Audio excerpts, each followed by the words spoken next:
Hi friends, வணக்கம். இன்னைக்கு பார்த்தீங்கன்னா கஷ்டப்படுறவங்க அப்படின்றத நான் சொல்ல போகிறேன். ஓகேங்களா? அதாவது என்னென்னு பார்த்தீங்கன்னா, நம்ம என்ன நினைப்போம்னு பார்த்தீங்கன்னா, ச்சே, கடவுள் வந்து நமக்கு மட்டும்தான்ப்பா கஷ்டத்தை கொடுத்துட்டாரு, எல்லாருமே நல்லா தான் இருக்கிறாங்க, ஏன் தான் நமக்கு மட்டும் இந்த கடவுள் இப்படிலாம் பண்ணுறாரு அப்படின்னு நிறையா தடவை புலம்பியிருப்பீங்க. ஓகேங்களா?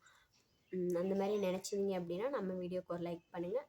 நம்ம சேனலுக்கு புதுசாக வந்திருக்கீங்க அப்படின்னா சப்ஸ்கிரைப் பண்ணுங்கள். ஓகேங்களா? முழுசாக அந்த வீடியோவை பாருங்கள்.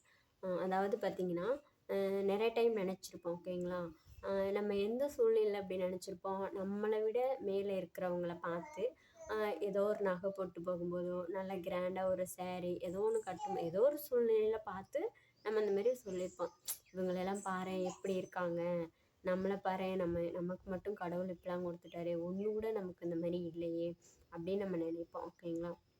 அப்போ நம்ம நினைக்கிறது எப்படி இருக்குன்னா, நமக்கு மேலே உள்ளவங்கள வச்சு தான் நம்ம கம்பேர் பண்ணுறோமே தவிர, நமக்கு கீழேயும் சில பேர் கஷ்டப்பட்டுக்கிட்டு தான் இருக்கிறாங்க, நம்மளை விடையும் ஏழைகள் வந்து இருக்கிறாங்க அப்படிங்கிறது நம்ம பார்க்குறதே இல்லை. ஓகேங்களா? நம்ம என்ன நினைக்கிறோம், நல்லா அதான் சொல்லுவாங்கள்ல, எவ்வளோ நல்ல விஷயம் இருந்தாலும் நம்ம கண் வந்து சிலதை மட்டும்தான் பார்க்கும் அப்படிங்கிற மாதிரி, கஷ்டப்படுறவங்க நமக்கு பக்கத்துலேயே இருந்தாலும் நமக்கு தெரியாது. ஓகேங்களா? நல்லா இருப்பாங்க பார்த்தீங்களா, அவங்களத்தான் நம்ம வந்து பார்ப்போம்.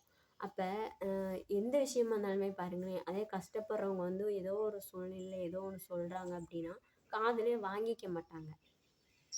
அதே ஒருத்தவங்க நல்லா ரிச்சாக இருக்கிறவங்களோ, ஒரு ஒரு அளவுக்கு இருக்கிறவங்க சொன்னால், ஆமாம் அது அப்படி தான் அப்படின்னு சொல்லுவாங்க அவங்க. ஓகேங்களா? காதில் நல்லா வாங்கிக்குவாங்க. இதுதான் மதிப்பு. ஓகேங்களா? நம்மளுக்கு கஷ்டம் அப்படிங்கிறத செய்கிறாங்க. ஓகேங்களா? அதை நீங்கள் கண்டிப்பாக புரிஞ்சுக்கணும். ஓகேங்களா? இந்த